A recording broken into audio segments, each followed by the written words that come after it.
In this video tutorial, we'll cover the weekly assignment for understanding the modus operandi of an attacker. One of the first things we will do is go over the cyber kill chain with the context of understanding different phases, so that if we understand different phases of an attack, we can understand how we can intercept this kill chain and stop the process from the attacker achieving their objective, which are ultimately compromising a system, maintaining access, and exfiltrating the data. So what we see in front of us is the cyber kill chain. That's a term that was coined by Lockheed Martin, cybersecurity defense contractor within the realm of the United States and internationally. And what they've done is they identified the most common phases of an attack. And then the kill chain comes in because each of the phases within an attack can be interrupted. The sooner we interrupt the attack, the sooner we can actually detect and prevent the attackers from achieving objectives. So the most common phase with a precursor of any attack is the reconnaissance. So we're harvesting information about the potential target. So with this type of process, we're gathering information, we're trying to find low-hanging fruits that can help us find our way within the network, within the system, and achieve our objective. The next phase is the weaponization.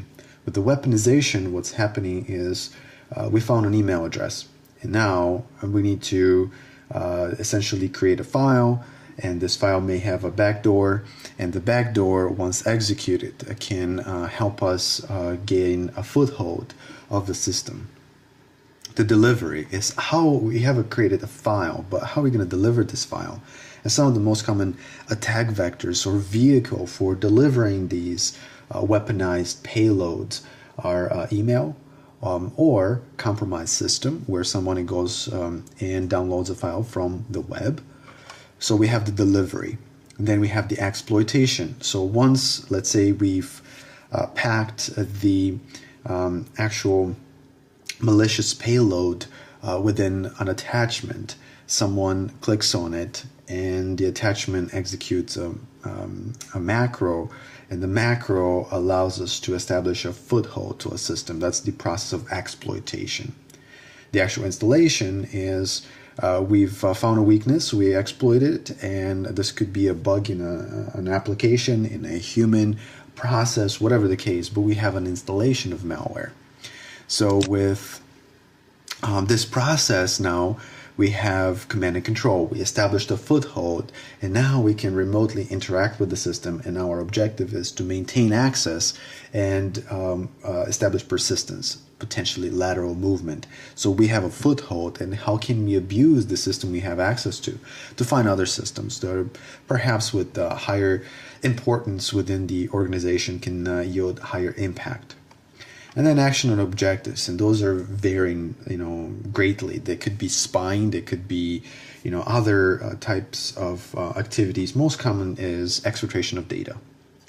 So what's happening is we have the preparation, the intrusion, and the actual breach. If you look on the left-hand side, the timeline. So the actual reconnaissance and weaponization can be a very timely process. So we don't know. We're shooting in the dark, and hopefully that we hit a target.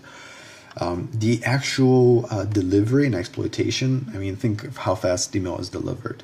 The exploitation can take seconds, and the actual installation can be instantaneous, especially if by default we are running with elevated account like root or administrator. And then the actual command and control and the detection of exfiltration of data can take months, years, or it can never be detected. So understanding the cyber kill chain can help us understand how we can slow down the different phases of an attack. Once we understand how the attack works and the mindset of the attacker, we can use that for our advantage, not just from a defense, but also from a proactive offense. As a pen tester, We need to kind of play in the shoes of the attacker and make a realistic simulation of what a malicious attacker would do. And understanding these phases can help us become more well-rounded professional penetration tester or ethical hacker. So get things started. We talked about the cyber kill chain. The next component is looking into the files that we have for the assignment and loading these files. The files that we have for the lab are actually packet captures. And these packet captures, think of it as a security camera. It captured some footage of an activity. And the activity is going to be deciphered by us. We're going to figure out to kind of replay the tape and figure out what happened. So if we have a security camera, to review the tape, you have to go frame by frame, look into the timeline, and look for odd activities, things that don't add up. So with this in mind, the packet capture is the same concept. It's a capture of the packets been transmitted between a target system and the different attackers, as well as regular operational traffic.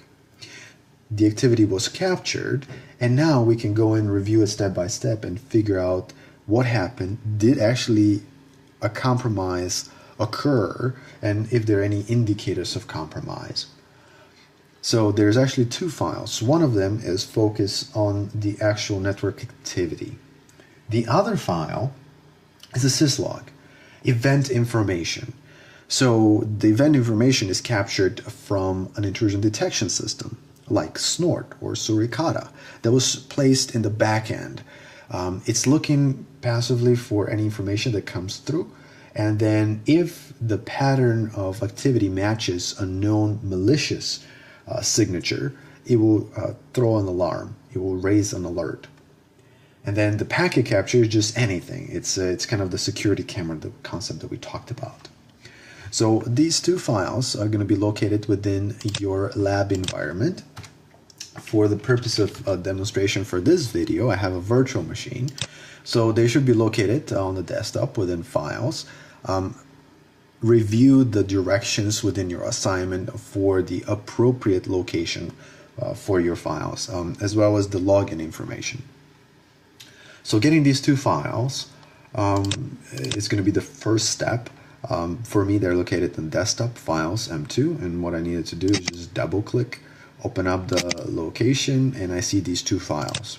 So we're going to load these two files up. For this purpose, we will use Wireshark. Wireshark is packet analyzer.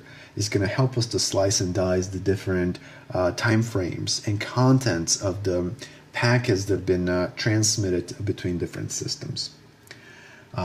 In addition to this, we are going to also use an external service called Packet Total. Packet Total is a web service that essentially replays the malicious traffic and matches it against signatures. It's an online version of Snort or Suricata as an intrusion detection system. And what this service will do is it will categorize the different types of activities and match them against known signatures for malicious, suspicious patterns, and so on. And then the last component is we also use a tool called VirusTotal. VirusTotal is going to help us take any of the collected artifacts. And let's say an example of artifact will be a transmitted malware. So using Wireshark, we can extract this malware and then save it. And then after we save it, we can upload it to VirusTotal. VirusTotal is going to help and run this file against the most common endpoint detection tools out there and find whether or not they're indicators of the file being malicious, kind of validate our suspicion. Working with the investigation, we always want to make sure that we reflect on our level of accuracy in the results and double check our work. So get things started, we need to sign in to Kali. And just a heads up, the environment as built at this time for Excelsior does not allow us to have internet access, outbound internet access. So the egress going out to the internet, we can't do that. So what you have to do is use a combination of the virtual lab as well as your guest operating system to visit sites.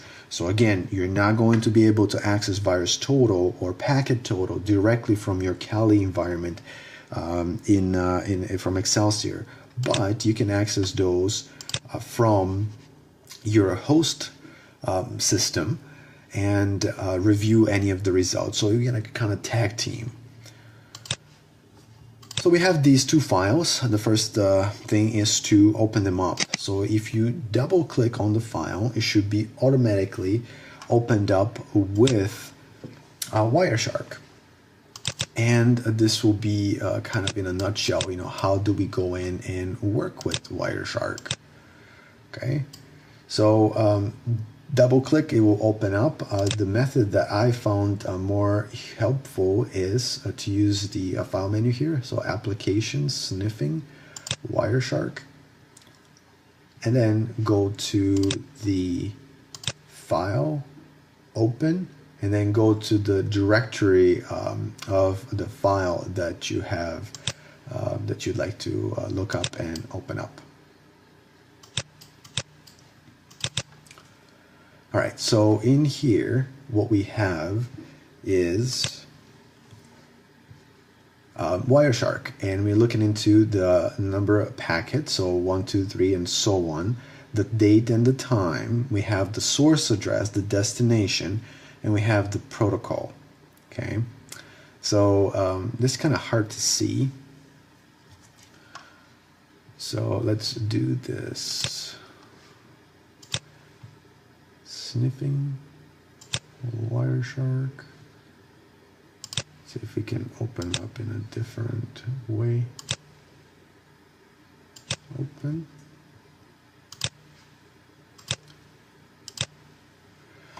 Okay.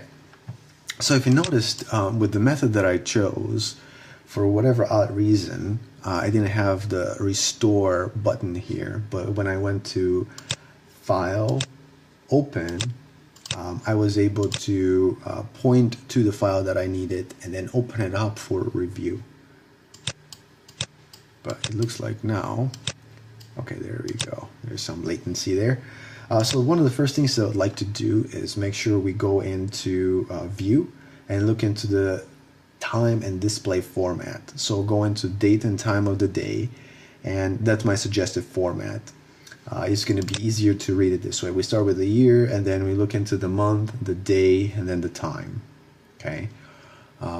So the next thing we'd like to do is, typically when you work with Wireshark, we want to have the name resolution. And in this case, we don't have internet access, so we can't resolve the addresses. But if you're working on your own computer, having these is going to help to translate IP addresses and MAC addresses to actual systems as well as domains. So instead of having 8.8.8.8, it will translate to google.com.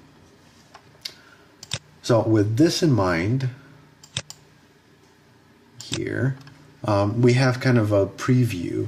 Where do we get started? There's so much information. There's 2.5 megabytes of data. Well, to get things started, what we need to do is look in through the statistics. So with these statistics, we'll be able to go in and kind of review the overall state of conversation and be able to give us some pointers and directions for where to go next.